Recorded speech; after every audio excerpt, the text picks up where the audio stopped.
আসসালামু আলাইকুম। বাংলাদেশ বেতার খুলনা খবর পড়ছি বৃষ্টি আক্তার। বাংলাদেশের আকাশে গতকাল 1447 হিজরি সনের পবিত্র রজব মাসের চাঁদ দেখা গেছে। আজ থেকে পবিত্র রজব মাস গণনা শুরু হবে। আগামী 16 জানুয়ারি শুক্রবার দিবাগত রাতে সারা দেশে পবিত্র শবে মিরাজ পালিত হবে। গতকাল সন্ধ্যায় ঢাকার ইসলামিক ফাউন্ডেশন বায়তুল মোকাররম সভাকক্ষে জাতীয় চাঁদ দেখা কমিটির এক সভায় এ সিদ্ধান্ত গৃহীত হয়। ধর্ম উপদেষ্টা ড আফওমা খালিদ হোসেন এতে সভাপতিত্ব করেন। চলতি মাসের 20 ডিসেম্বর পর্যন্ত দেশে রেমিটেন্স এসেছে $217 কোটি 21 লাখ। এর মধ্যে রাষ্ট্রায়ত্ত ব্যাংকগুলোর মাধ্যমে এসেছে $37 কোটি 13 লাখ, বিশেষায়িত একটি ব্যাংকের মাধ্যমে এসেছে $21 কোটি 52 লাখ, বেসরকারি ব্যাংকগুলোর মাধ্যমে এসেছে $158 কোটি 13 লাখ এবং বিদেশি ব্যাংকগুলোর মাধ্যমে এসেছে $42 লাখ। আসন্ন ত্রয়োদশ জাতীয় সংসদ নির্বাচন 2026 উপলক্ষে খুলনা বিভাগের বিভিন্ন সংসদীয় আসনে মনোনয়নপত্র ফরম বিতরণ কার্যক্রম অব্যাহত রয়েছে। গতকাল বিভিন্ন দলের 33 জন প্রার্থী মনোনয়ন ফরম সংগ্রহ করেছেন। এ নিয়ে মোট 102 জন প্রার্থী মনোনয়ন ফরম সংগ্রহ করেছেন। এদিকে ত্রয়োদশ জাতীয় সংসদ নির্বাচনকে সামনে রেখে খুলনা 4 আসনে চলছে নির্বাচনী প্রচার প্রচারণা ও গণসংযোগ। বিএনপি ও জামায়াতে ইসলামী সহ বিভিন্ন দলের প্রতিনিধিরা ব্যস্ত সময় পার করছেন ভোটারদের আকৃষ্ট করতে। এবার এর উপর শুনুন আমাদের খুলনা জেলা সংবাদদাতার পাঠানো একটি বিশেষ প্রতিবেদন। আসন্ন ত্রয়োদশ জাতীয় সংসদ নির্বাচনকে ঘিরে খুলনা 4 আসনে চলছে রাজনৈতিক দলগুলোর প্রচার প্রচারণা। রূপসা, তেরোখাদা ও দিঘলিয়া উপজেলার কিছু অংশ নিয়ে গঠিত এ আসনে নির্বাচনকে কেন্দ্র করে উৎসাহ উদ্দীপনা বিরাজ করছে সাধারণ মানুষের মাঝে। জুলাই গণঅভ্যুত্থান পরবর্তী আগামী জাতীয় নির্বাচনে আওয়ামী লীগ অংশ নিতে না পারায় ভোটের লড়াই হবে মূলত বিএনপি ও ইসলামপন্থী দলগুলোর মধ্যে।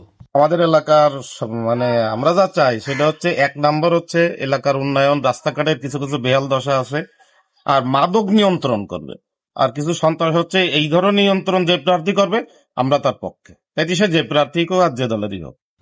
তবে ভোটারদের দাবি যাতায়াত ব্যবস্থা, আইন শৃঙ্খলা পরিস্থিতির উন্নয়ন, মাদক নির্মূল এবং কর্মসংস্থানের সুযোগ সৃষ্টি করার অঙ্গীকার থাকতে হবে প্রার্থীদের। আগে এলাকায় যারা জনসাধারণের যারা মিশে থাকে সেই সমস্ত প্রার্থী চাই, আর যারা রাস্তাঘাট গরিব মানুষের উন্নয়ন করে এই সমস্ত লোককে চাই। অন্যদিকে রাজনৈতিক দলের প্রার্থী ও নেতৃবৃন্দ জনগণের প্রত্যাশা অনুযায়ী আশ্বাস দিচ্ছেন পরিবর্তনের। বাংলাদেশ জাতীয়তাবাদী দল বিএনপি মনোনীত প্রার্থী কেন্দ্রীয় তথ্য বিষয়ক সম্পাদক আজিজুল বারী হেলাল বলেন, আমাদের বেকারের সংখ্যা দিন দিন বাড়ছে। এই বেকারত্বর হতাশা থেকে মানুষ মাদকের কাছে আশ্রয় নিচ্ছে, এছাড়া সন্ত্রাসের কাছে আশ্রয় নিচ্ছে।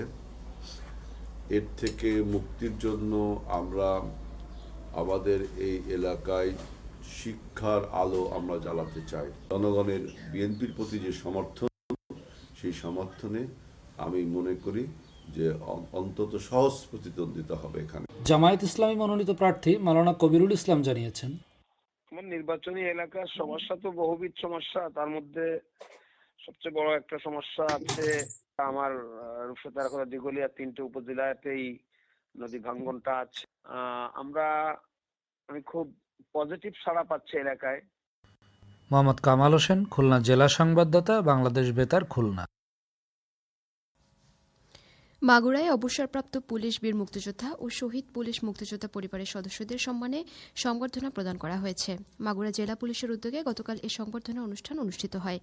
মাগুরা পুলিশ লাইন্স ড্রিল শেডে আয়োজিত এই অনুষ্ঠানে সভাপতিত্ব করেন জেলা police super Mohammad Habibur Rahman. Police super Mohammad Habibur Rahman অবসরপ্রাপ্ত পুলিশ বীর মুক্তিযোদ্ধা ও শহীদ পুলিশ মুক্তিযোদ্ধা পরিবারের সদস্যদের ফুলেল শুভেচ্ছা ও উপহার সামগ্রী প্রদান করেন। সবাই পুলিশ সুপার জাতির শ্রেষ্ঠ সন্তান বীর মুক্তিযোদ্ধাদের গভীর শ্রদ্ধার সঙ্গে স্মরণ করেন এবং তাদের রুহের মাগফিরাত কামনা করেন। অতিরিক্ত পুলিশ সুপার প্রশাসন ও অর্থ শাহ শিবলি সাদিক, মাগুরা সহ অবসরপ্রাপ্ত বীর পুলিশ মুক্তিযোদ্ধাগণ, শহীদ পুলিশ মুক্তিযোদ্ধা পরিবারের সদস্যবৃন্দ এবং জেলা পুলিশের বিভিন্ন পদমর্যাদার কর্মকর্তা ও সদস্যরা এ সময় উপস্থিত ছিলেন। যশোর শহর ও বাগারপাড়া উপজেলার জামালপুর এলাকায় গতকাল পৃথক সড়ক দুর্ঘটনায় 2 জন নিহত হয়েছে। ইজি বাইকের চাকার সঙ্গে ওড়না পেঁচিয়ে গলায় ফাঁস লেগে একজন এবং আলমসাদুর ধাক্কায় অপর একজন নিহত হয়। এ ব্যাপারে সংশ্লিষ্ট থানায় পৃথক 2টি মামলা দায়ের করা হয়েছে।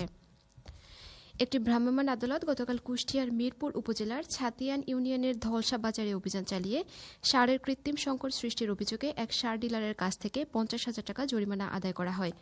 সহকারী কমিশনার ভূমি এ আদালত পরিচালনা করেন। এদিকে অপর একটি ভ্রাম্যমাণ আদালত গতকাল মেহেরপুর শহরের ঘাটপাড়া এলাকায় অভিযান চালিয়ে মাদকদ্রব্যসহ একজনকে আটক করেছে। এ সময় আটককৃত ব্যক্তিকে 1,000 টাকা জরিমানা এবং 3 মাসের বিনাশ্রম কারাদণ্ড প্রদান করা হয়। খেলার খবর ফুটবল। খুলনার রূপসা উপজেলার ঘাটবোক বামনডাঙ্গা স্কুল মাঠে 8 দলীয় ফুটবল টুর্নামেন্টের গতকালের ফাইনাল খেলায় কাস্তিয়া শহীদ মসরুর স্মৃতি সংসদ 2-1 গোলে মোল্লারহাট মানিক স্মৃতি একাদশকে পরাজিত করে চ্যাম্পিয়ন হয়েছে। সবশেষে আবহাওয়া। আজ বেলা 1টা পর্যন্ত পূর্বাভাসে বলা হয়েছে ভোর 5টা থেকে পরবর্তী 4 থেকে 6 ঘণ্টা দেশের নদী অববাহিকার কোথাও কোথাও মাঝারি হতে ঘন কুয়াশার কারণে দৃষ্টিসীমা 200 মিটার কিংবা তারও নিচে নেমে আসতে পারে।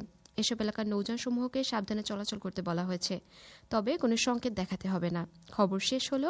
আমাদের পরবর্তী খবর প্রচারিত হবে দুপুর 12টা 10 মিনিটে বাংলায়।